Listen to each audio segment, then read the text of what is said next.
آقا نے قبول فرما لیا. اب قیامت کے میدان میں جب سرکار پل صراط کے کنارے تشریف فرما ہو رہے ہیں, ارشاد ہو رہا ہے جبریل کو اطلاع دو میری امت گزر رہی ہے.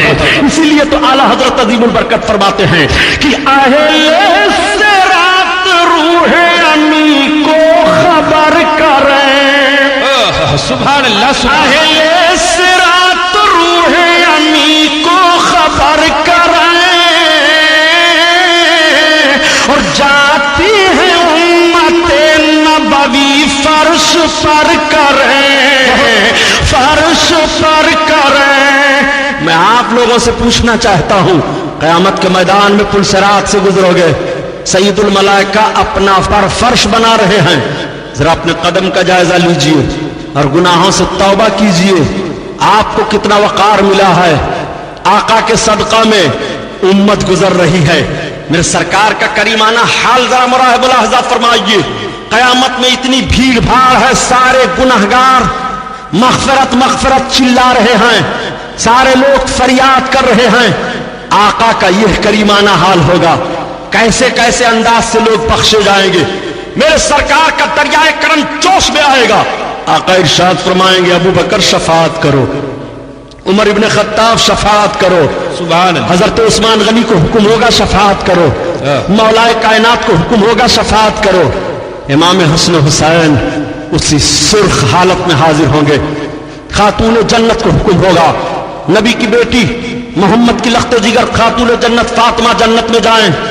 حضرت خاتون جنت ٹھہر گئی ہیں, ارشاد ربانی ہو رہا ہے محبوب کی لخت جگر جنت میں جا کیوں نہیں رہی ہیں. 70,000 کنیزوں کے جھرمٹ میں خاتون جنت کو جنت میں لے جایا جا رہا ہے. سبحان اللہ. حضرت فاطمہ زہرا ٹھہری ہیں, رب کا حکم ہوگا ٹھہر جانے کی وجہ. عرض کریں گے میرے مولا میں اپنے بچوں کے خون کی سرخی تیری بارگاہ میں مانگ رہی ہوں. حضرت امام حسن حسین حاضر ہیں, رب تعالیٰ کا حکم ہوگا میرے محبوب کے نواسوں کا مطالبہ کیا ہے. عرض کریں گے پروردگار تیرے محبوب کے ناموس کے لیے حسین نے کربلا کی سرزمین پر اپنے خون کا جو آخری قطرہ پیش کیا تھا, مولا تیرے علم میں ہے میرے محبوب کے امتیوں کی مغفرت فرما.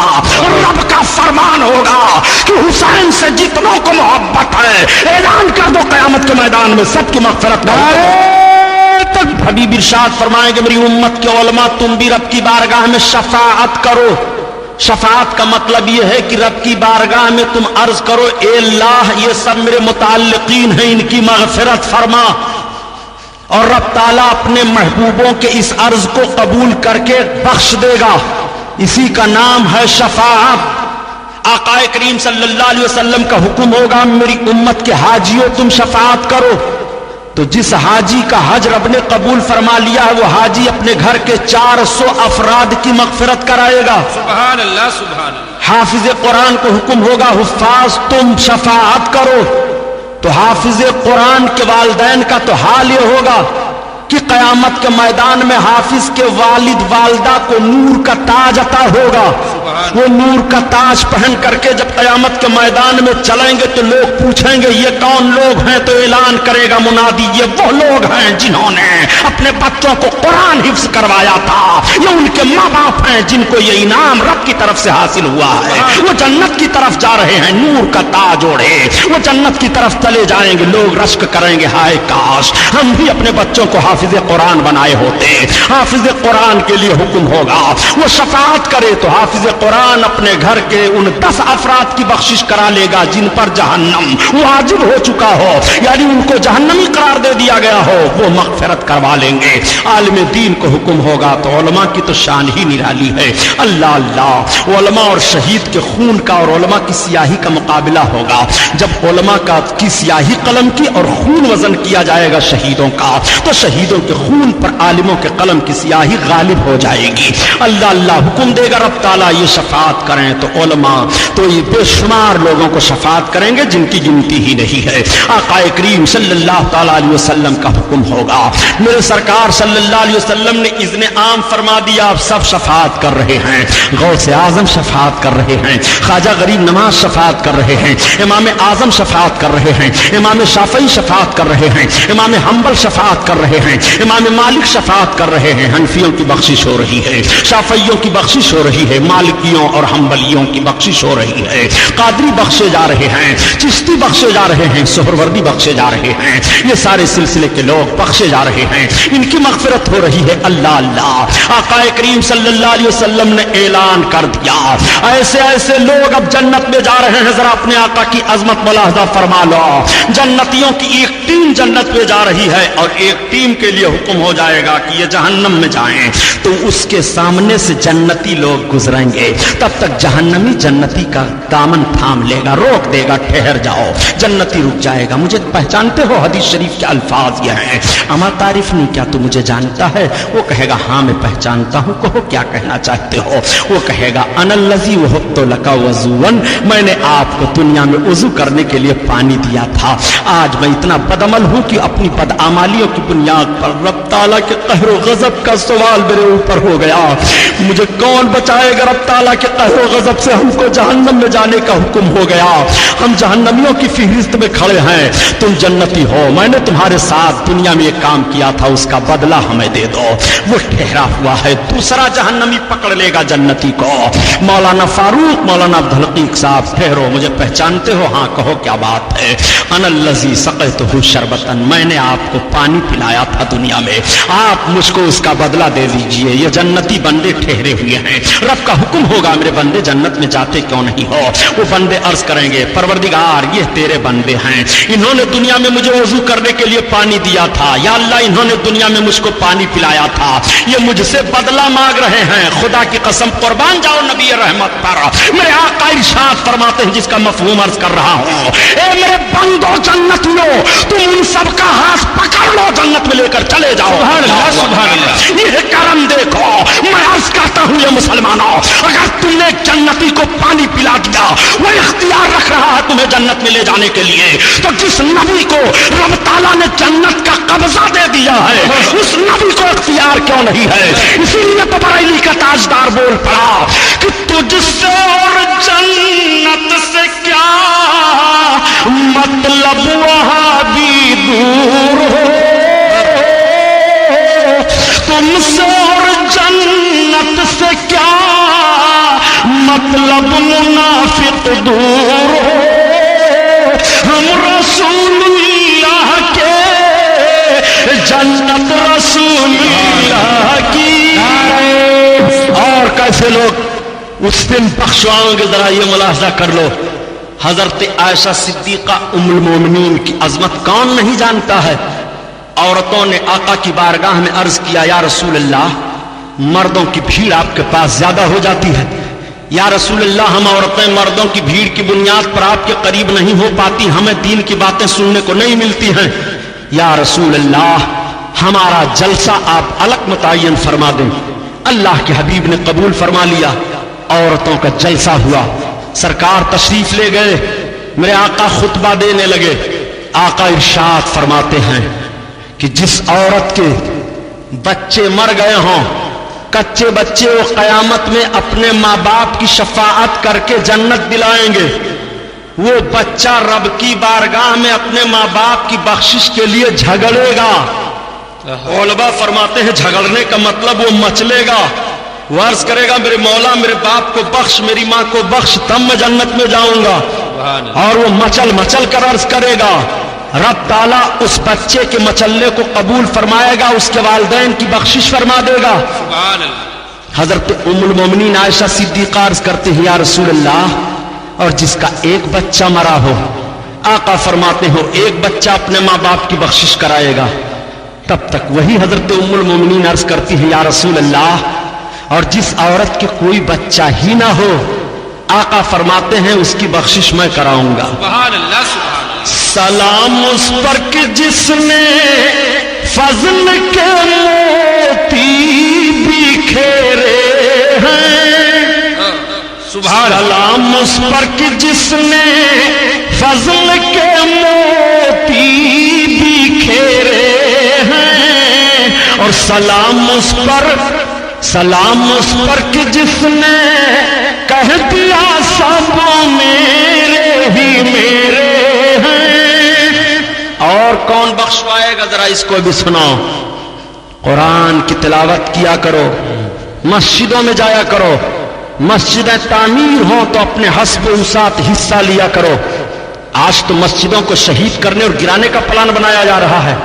بابری مسجد کو فسطائی طاقتوں نے اپنے بلبوتے پر شہید کیا, بت خانے میں تبدیل کیا, حالانکہ انہیں معلوم ہے کہ اسلامی نقطۂ نظر سے مسجد خالصہ زمین پر تعمیر کی جاتی ہے.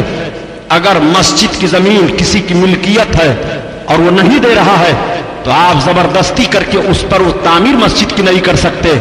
خالصہ زمین پر ہماری مسجد کی تعمیر ہوئی, مگر ایسی تاریخ گڑھی گئی جس تاریخ نے ہندوستان میں انصاف و دیانت کا جنازہ نکالا, مسلمان اور غیر مسلم کو ایک ایسے انداز سے لڑایا کہ جس میں عبادت گاہ زد میں آئی اور عبادت گاہ کا چہرہ مسخ کیا گیا, عبادت گاہ کی اینٹ سے اینٹ بجا دی گئی. عبادت گاہ گرانے والوں کو فردن فردن جو سزائیں رب کی طرف سے ملی وہ سزائیں میں نہیں بیان کر رہا ہوں, لیکن ایک بات تو میں ضرور عرض کرنے کا حق رکھتا ہوں کہ تالا کھلوایا تھا جس نے, اس کا بھی نام و نشان مٹا. شہید کروایا جس نے, سیاست کا جنازہ اس کا بھی نکلا.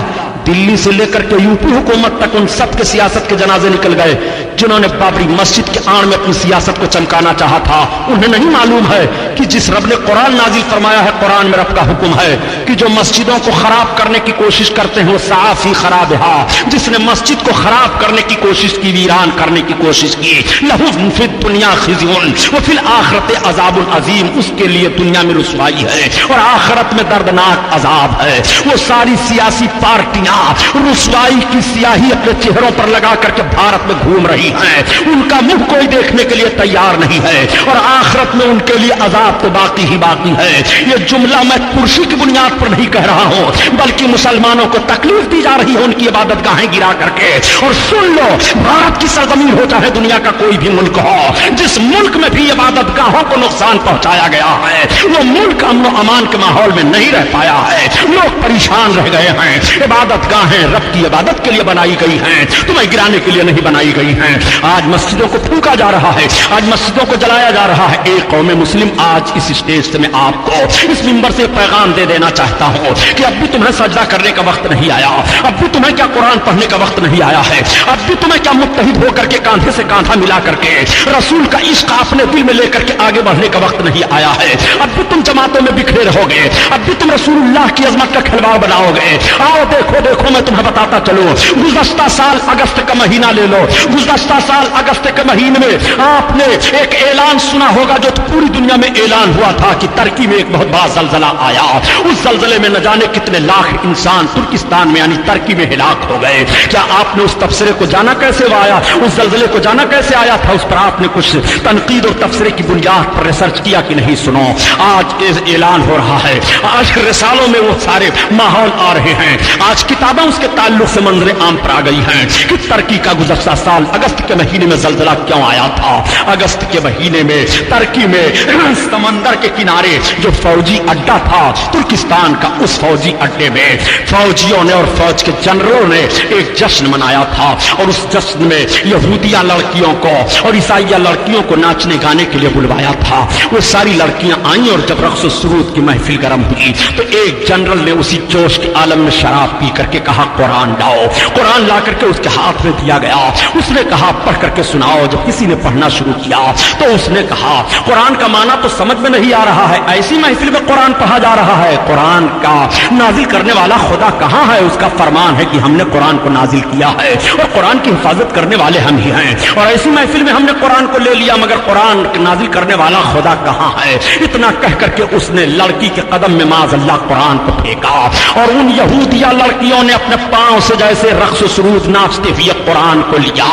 تو بتانے والا بتا رہا ہے کہ سمندر پھٹ گیا اور اس سمندر سے آگ کے شعلے نکلنے لگے اور وہ ساری محفل, وہ سارے لشکری کہاں تہس نہس ہو گئے کچھ پتا نہیں. صرف اتنا پتا چلا کہ جس زمین پر یہ محفل منعقد تھی اس زمین کو اٹھا کر کے اس سمندر میں جو آگ کا شعلہ نکل رہا تھا اسی آگ کے شعلے میں پھینکا گیا.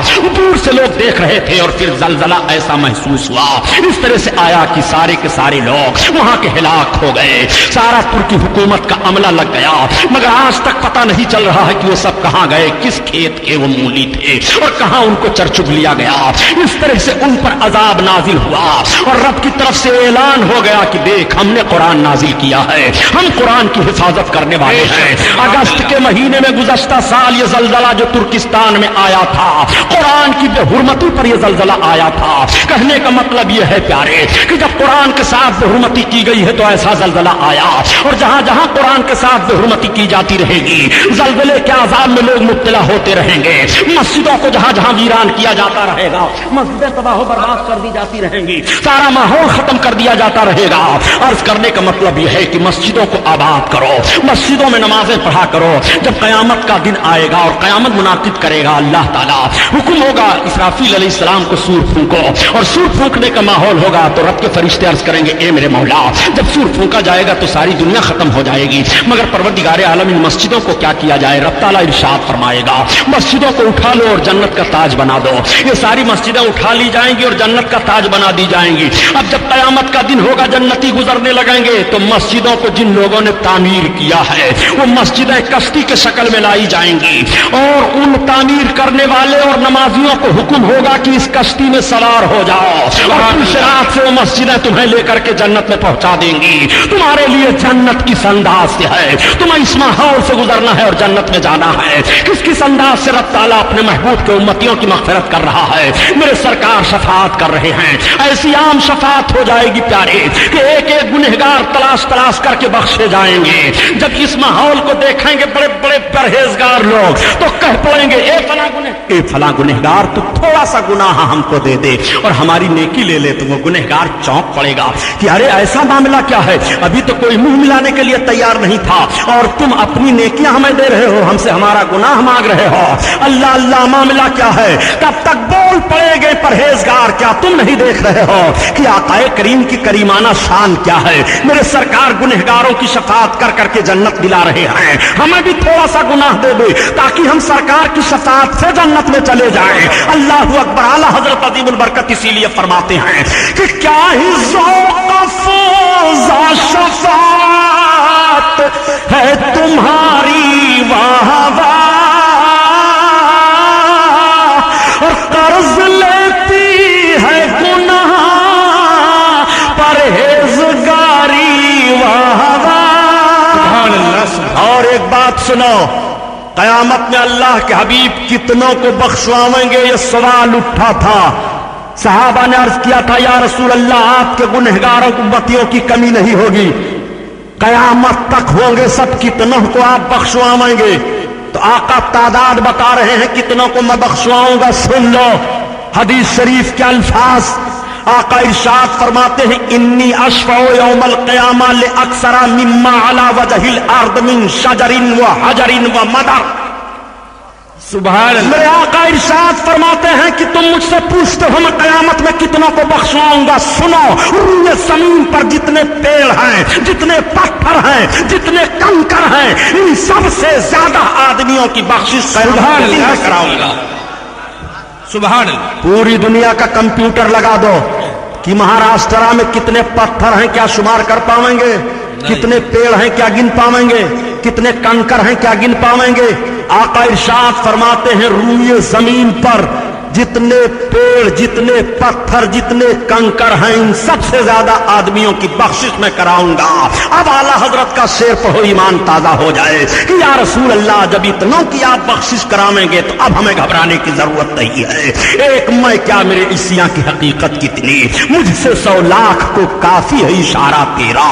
نبی کا یہ رحم و کرم بھی آپ دیکھتے چلو، اور میرے آقا ہی ارشاد فرماتے ہیں اے میرے امتیوں یہ میری شان تو ہے مگر سنو سنو نماز نہ چھوٹنے پائے، اگر تم نماز چھوڑو گے تو سزا کے بہت زبردست مستحق ہوگے۔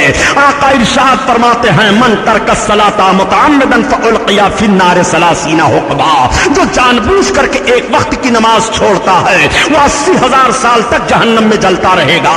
اس لیے تم آقا کی شفاعت کی فضیلت سننے کے بعد بدعمل نہ ہو جانا۔ نبی کریم کے صحابہ کو دیکھو، یہ حضرت ابوبکر صدیق ہیں، یہ حضرت عمر فاروق اعظم ہیں، یہ حضرت عثمان غنی ہیں, یہ مولائے کائنات ہیں جن کو جنت کی گارنٹی مل چکی ہے, مگر ایک وقت کی نماز نہیں چھوٹ رہی ہے. میدان جنگ میں ہیں تو تلوار کی چھاؤں میں نمازیں ادا کی جا رہی ہیں, سمندروں کو پار کر رہے ہیں تو نماز ادا کی جا رہی ہے, اپنوں میں ہیں تو نماز پڑھی جا رہی ہے, خلوت و جلوت میں ہیں تو نماز پڑھ رہے ہیں, اور نماز میں کوتا ہی نہیں ہو رہی ہے. کسی صحابی سے کوئی نماز چھوٹ رہی ہے. میں پوچھنا چاہتا ہوں, جن کو جنت کی گارنٹی مل چکی ہے وہ عمل کی دنیا میں کتنے آگے ہیں, اور ہم تو کتنے سیاہکار گنہگار ہیں. ہم فرائض چھوڑ بیٹھے ہیں. اللہ اللہ ایسا نہ کرنا, ورنہ رب کے قہر کے مستحق قرار دے دیے جاؤ گے. اور رب کا جب قہر نازل ہوگا تو رب کا فرمان ہی ہے کہ میں اپنے محبوب کے صدقے میں تمہیں بخش تو دوں گا, مگر یہ میرے محبوب ہی کا تو معاملہ ہے. محبوب کے ذریعہ ہی سے تو میں قانون دے رہا ہوں, نماز پڑھنا, حج فرض ہو جائے تو حج ادا کر لینا, زکات کے لائق ہو گئے ہو تو زکات دیتے رہنا, رمضان کے روزے کو رکھتے رہنا. آقا کریم نے ارشاد فرمایا جو ان چیزوں پر عمل پیرا ہو اس کے بخشوانے کی ہماری ذمہ داری ہے, اس کو جنت دلانے کی ہماری گارنٹی ہے. میرے سرکار سارے لوگوں کی بخشش کرا دیں گے اور سارے لوگوں کی مغفرت ہو جائے گی. اللہ کے حبیب فرماتے ہیں کہ جب ہمارے سارے امتی جنت میں چلے جائیں گے تو رب تعالیٰ کا منادی ندا دے گا قیامت میں, رب تعالیٰ کی طرف سے آردیتا یا محمد, اے محمد. میرے آقا ارشاد فرماتے ہیں کہ میرا رب مجھے ندا دے گا, حتی ینادینی ربی آردیتا یا محمد, میرا رب مجھے پکارے گا, اے محمد راضی ہو گئے ہو, فاقول ایو ربی ردیتو, تو میں عرض کروں گا ہاں میرے پروردگار میں راضی ہو گیا. تو صحابہ نے عرض کیا یا رسول اللہ آپ راضی کب ہوں گے؟ آقا ارشاد فرماتے ہیں جب تک میں اپنے ایک ایک امتی کو بخشوا نہیں لوں گا تب تک میں راضی نہیں ہوں گا. اسی لیے تو اجمل سلطان پوری نے کہہ دیا کہ کر کے قیامت میں شفاعت کہیں گے اجمل, میری امت کا کوئی آدمی چھوٹا تو نہیں, میری امت کا کوئی آدمی چھوٹا تو نہیں. عسى یبعثا کا رب کا مقام محمودا, اے محبوب تمہارا رب تمہیں ان قریب مقام محمود پر جلوہ افروز فرمائے گا. وہ مقام محمود مقام شفاعت ہے. یہ محفل